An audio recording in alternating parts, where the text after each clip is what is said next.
need lõpmatud hallid teed ei lõppe mitte kunagi. Tee peale on jäänud Tšassavoi panka. Vaata, mis toimub. Opa. Siia on toodud ehitusprahti. Ja siin on erilase pesa. Okei. Siin on üks värske haud. Üldiselt, kui vaadata slaavi kultuuri versus Eesti kultuur, siis siin on paar head näidet. Siin on ka värske haud. Tunneme kaasa talle.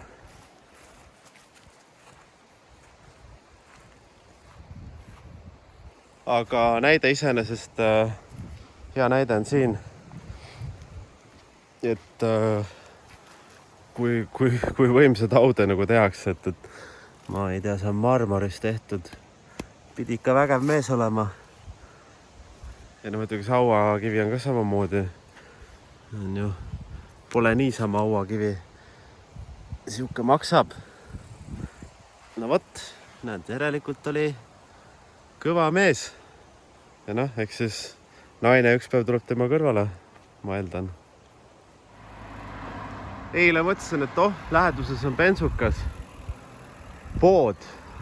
Saab midagi süüa osta, Satsa jee.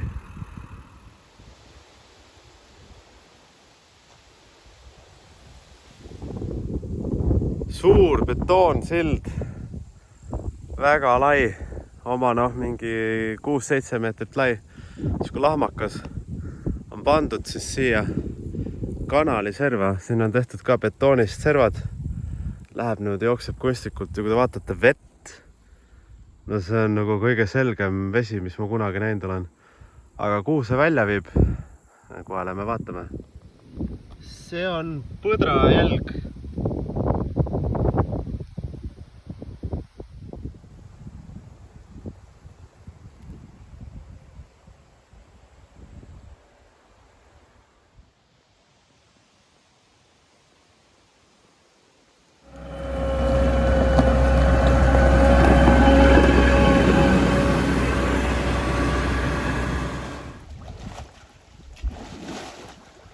Siin on mulksumasin, kusjuures, kui lähedamalt vaadata,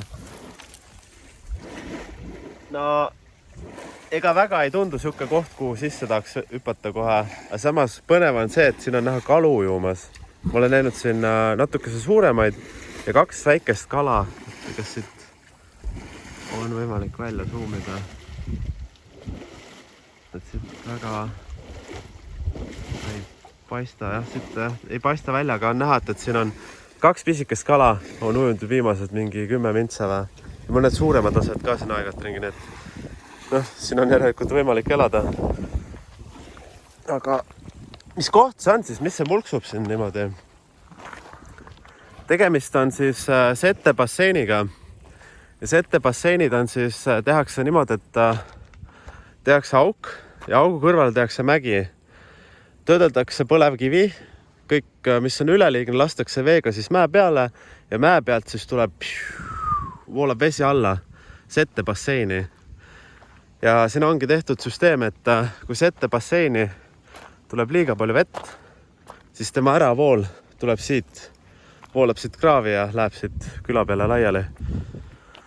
Aga settebassein ise, muidugi see mulksubsüsteem on ka, kohe on näha. Settebassein ise on selline. Et see pekkis, kui sinine see on. See on lihtsalt nii KTM sinine.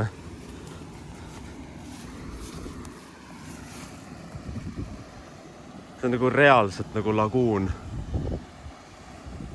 Mega sinine. Aga jah. Seoses selle settega siis jäävad mingid üksikud keemilised elemendid vee sisse ja idee ongi see, et need elemendid peaks siis siia põhja jääma ja vesi on siis natukene mingi asjaga koos, mis ei ole kõige siis nagu puhtam. Ta väga ohtlik ei ole selles suhtes, et ütleme, et kui siin juba kalad ujusid, konn vist sureb ära siin mõne aja peale, aga mingid kalad peavad siin vastu. ja siin ongi, kui on ülevool, siis vesi tõuseb, vajub sealt alla ja siis tuleb mööda toru ja lähebki sinna mulksumasinasse, mis seal oli.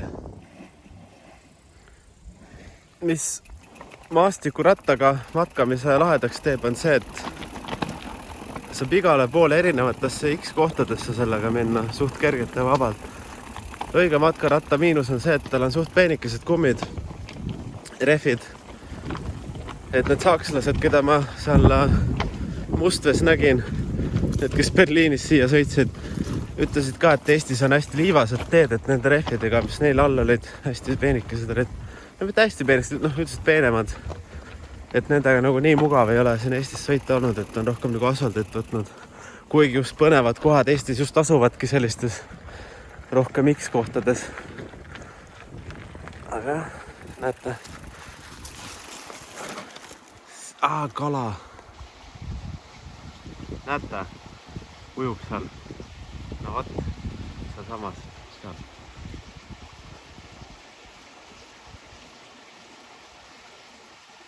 Mitu tükki isegi. Olen omadega välja jõudnud kohta nimega Illuka. Päiksepaneelid. Nii, mõisa maja park, seminarimaja. Kõik on ilusti korda tehtud. Kusjuures huvitav on see, et mõisamaja taga asub kool. Ma tahaks küll sellises koolis käia. Ma saaks nagu mõisnik järeltulija siis. Sinna ei saa minna. Nii. Nagu mõisnik järeltulija saaks haridust kvaliteetsemat ja paremat kui talupojad. Mulle küll meeldis, kui mõisa taga oleks kool, kui ma oleks mõisnik. Saadaks oma poisi kohe sinna. No võt, škola. Очень красивый. Et siuke koolimaja on siin. Selline mõis. Ja siin on mõisa park on siin. Seal on mingid hooned, abid, värgid, särgid.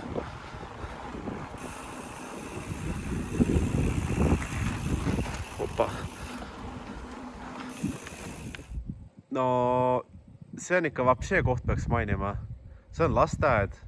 Ja siin käivad ikka kuninga lapsed, ma arvan. No. Päris kõva sõnana. Eesti rikkad vallad. Vaadake, kus on kergliiklusteena. Muru on niidetud, tee on pandud. Asfalttee võid sõita veloga, võid kõndida jala, kuidas ise soovid. Selle kohalt väga kõva sõna. Müts maha selliste valdade ees, et täiesti karukauna panete siukse tee maha.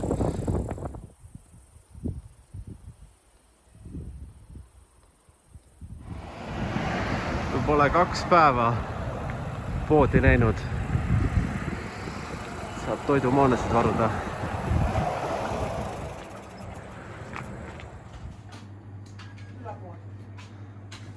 No kõik, mis... Okei.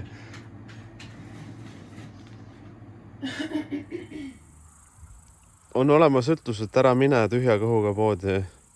Ja seda ma just tegin. Ma ostsin kõike, mida vähegi veel sai. Ja muuseas, ma lähen ostan veel sealt 1,2. Kõht on räigelt tühi. Ei piirdunud ma sellega, mis ma eelnevalt võtsin. Vaadaks seda. See on Ukraina halva tehtud päevalille seemnetest. See võib päris hea olla.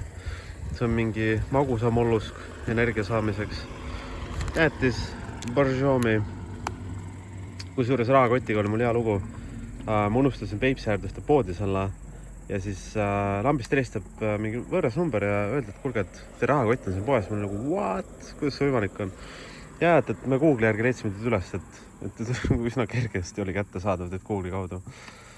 Ettevõtjate rõõmud, no. Aga jah, raha oli kõik alles, sularaha ja kõik asjad, et sellest nagu suur tänu, nagu, et siuksed inimesed olemas on.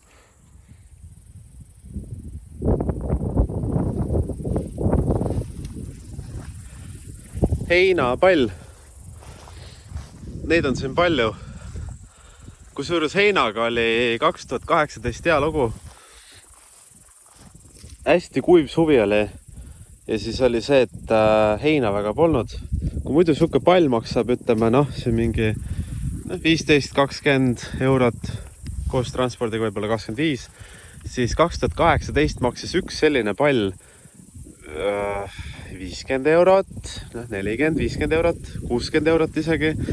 Ja mis tehti oli see, et Eestist osteti kõik pallid ära, no mitte kõik pallid, enamus palli osteti ära ja suurema hinnaga kui kohalikud, ütleme, kui kohalik talupoeg oli suuteline maksma sulle ühe palli eest, ütleme siin 40 eurot, siis tulid ärimehed, mõtlesid, et davai, me võtame 60 ühe palli, panid rekka peale, sõitsid Norra ja müüsid Norras mingi 150-ga maha, sest Norras oli samamoodi põud, et ei olnud heina üldse saada.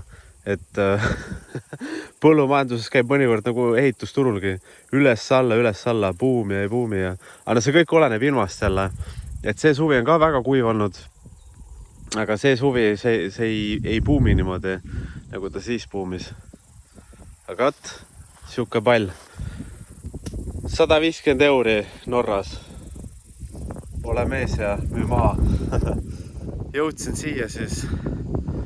Mees ja naine olid vees ja jookseb mees välja ja tuleb siia, võtab naise bikiinid, läheb vette tagasi. Rikkusin ilusa hetke ära. Pesuvahend ja mustad sokid. Proovime siis natukene pesta neid.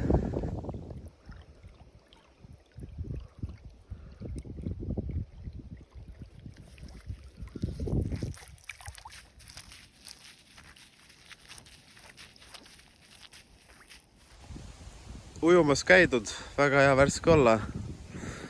Matkan miehen lifehacki, kuidas kujutada rätikut. Sõidu ajal kotti küljes, nöörde vahet läbi ja olemas. Kuidas kujutada ujumist russikuid? Sama meetodiga. Paned siia vahele ja ise kuivavad. Õhtuks on kuivad. Kuidas oma sokidra kujutavad? Samamoodi nagu kodus. Pane taga resti peale ja õhtuks on kuivad.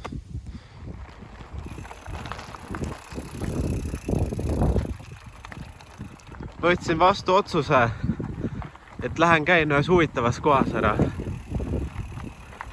Lähen käin Viivikonnas shortcuti, et liigun kodust eemale, aga ajaliselt ja päevaliselt ja kilometraažiga peaks välja mängima. Sest et nädalavahetusel on mul kanumatk. Ma pean selleks ajaks kodus olema. Siuke tunne nagu ühest päevasteks matkast puudu. Aga noh, nagu ikka alati on asjadega, et lõpus läheb kiireks ja tekib siuke hasart sisse ja vaatame, kus läheb. Laseme elule ennast kanda.